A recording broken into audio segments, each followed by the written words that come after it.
Hello mga kahusay! This video is a Google Ads negative keywords tutorial. Napakahalaga ng negative keywords list, lalo na dun sa first few weeks ng pag-launch mo ng Google Ads campaign. Kasi ito yung isa sa malaking factor na tumutulong na ma-optimize yung ating Google Ads search campaign. By the way mga kahusay, namimigay nga pala tayo ng 100 pesos dun sa makakapag-comment ng mystery hashtag na makikita nyo sa video na to.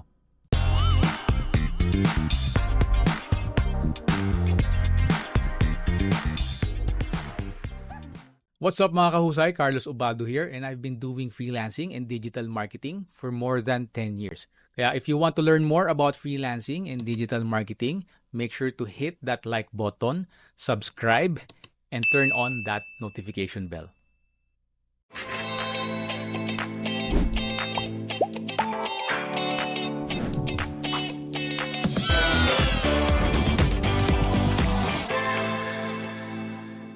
It's so nice to be finally back after a long break, and I've heard your requests, guys. Marami sa inyo nagre-request ng tutorials, lalo na about Google Ads. So finally, ito na, gagawin na natin, and as usual, papakita ko ulit yung screen natin. I-explain ko sa inyo yung functions ng Google Ads negative keywords sa loob mismo ng actual campaign. So let's go and let's jump right into it. Sa lahat ng bagong Google Search Ad campaigns, regardless kung anong klaseng match types yung ginamit mo, napaka-crucial na naglalagay tayo dun sa mga negative keywords natin.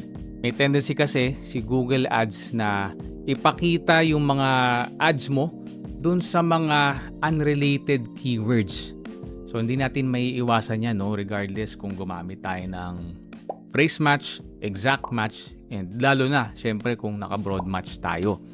And by the way, to understand further yung match types, so ililink natin yung video somewhere dito.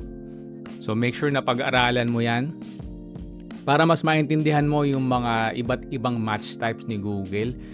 And mas makakatulong yan para mas maintindihan mo rin itong tutorial na to na about negative keywords.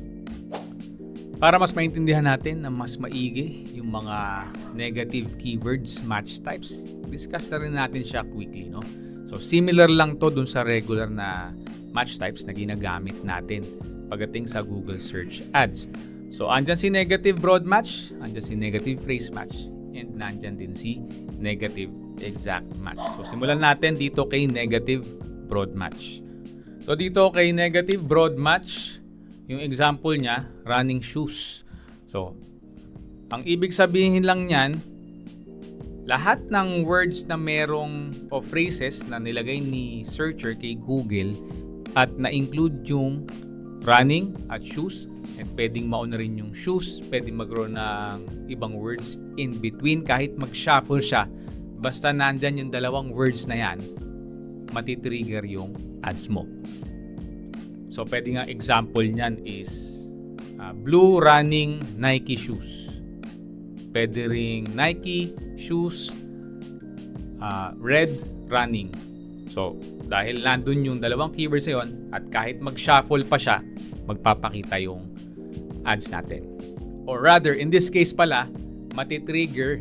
So, pag nag-trigger, hindi pala magpapakita yung ads natin kasi nga, negative keywords yung pinag-uusapan natin. Again, you can pause the video para makita nyo yung mga examples. So, sa negative phrase match naman tayo. So, para maging phrase match, lalagyan lang natin ang quotation. So, ang kailangan namang masatisfy dito yung order ng ating keyword sa loob ng quotation. Hindi siya pwedeng mag-shuffle at hindi rin pwedeng magkaroon ng ibang keywords sa gitna. For example, running red shoes. So, hindi pagpapakita yung ads. Okay? Hindi siya matitrigger. Pero pag nilagyan natin ng Nike running shoes or running shoes Adidas, kahit nasa dulo pa yung added na keywords, matitrigger siya. And lastly, yung negative exact match. Similar pa rin, running shoes pa rin yung example niya dito. So, ito yung pinakamahigpit, no? Naka-enclose siya sa square bracket. Ibig sabihin, kung ano lang yung nakapaloob dito sa square bracket na to, yun lang yung magti-trigger. Yun lang yung magsasatisfy sa condition. Hindi pwedeng mag-iba yung order, mauna yung shoes, and then running. Kailangan exactly kung ano yung nakapaloob sa square bracket. So, again, you can pause the video para i-check out tong mga examples na nandito para mas maintindihan nyo ng mas maigi. By the way guys, karamihan pala sa inyo na nanonood ng mga videos ko hindi pa nakasubscribe. So baka naman. So if you can like this video and subscribe to my channel, magiging malaking tulong sa akin yan. And it will help push and motivate me to create more videos about freelancing and digital marketing.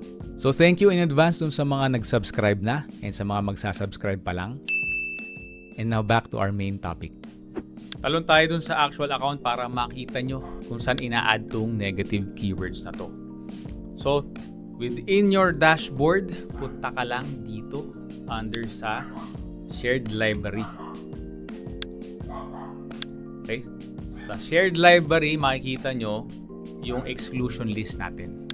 And by the way, bago makapunta o para makapunta sa shared library, punta tayo dito. Click lang natin yung tools. Medyo nakakalito lang kasi bago na naman yung update ni Google Ads. No? Parang sa kalahating buwan pa lang yata na nag-update siya at binago na naman niya yung dashboard. So medyo confusing. Even for me, medyo nalilito pa ako. No? Pero masanay na tayo na ganito na itsura ng kanyang dashboard. Okay, so dyan pupunta. Pag meron ka na existing list, click mo lang tapos mag-add ka lang ng mga ilalagay mo na negative keywords. Okay? Pagka wala pa naman, just click this plus icon o plus button. Ayan, pangalanan mo yung negative list mo and then dyan mo na i-copy and paste yung mga negative keywords mo. So, negative 1, negative 2, and so on and so forth. Negative 3. And again, pwede nga tayong mag phrase match and even exact match.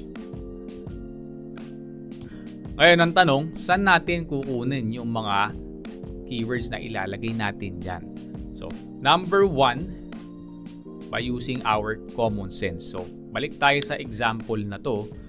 Kung ang ginagamit natin o ang binibenta natin is running shoes, and sa product line natin, for example, wala tayo nung red shoes at black shoes.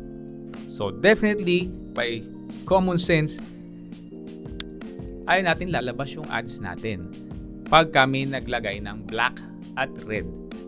So automatically red, black, ilalagay ko na sa negative list ko. So, syempre, ikaw lang na business owner yung nakakaalam nun, o kung nangingliyente ka, yung client mo, tanungin mo. So, yun yung una. Yung pangalawa naman, by checking out yung actual search terms. So, to do that, again, sa dashboard mo, punta ka lang dito sa Insights and Report, i-click mo yan, search terms dyan.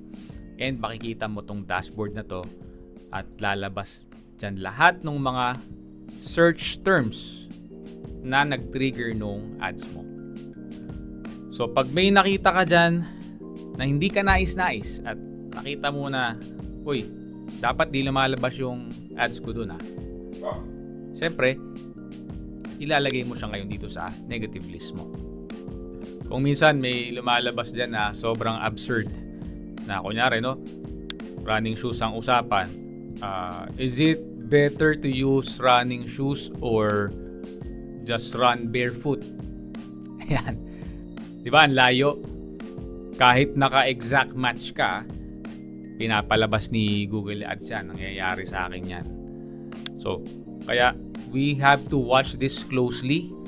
Lalo na, yung best practice dito na marirecommend ko, sa first month na pag-launch mo ng search ads campaign, twice natin itong titignan. Sa umaga at saka sa gabi. Ngayon, after a month, medyo mas okay na siya.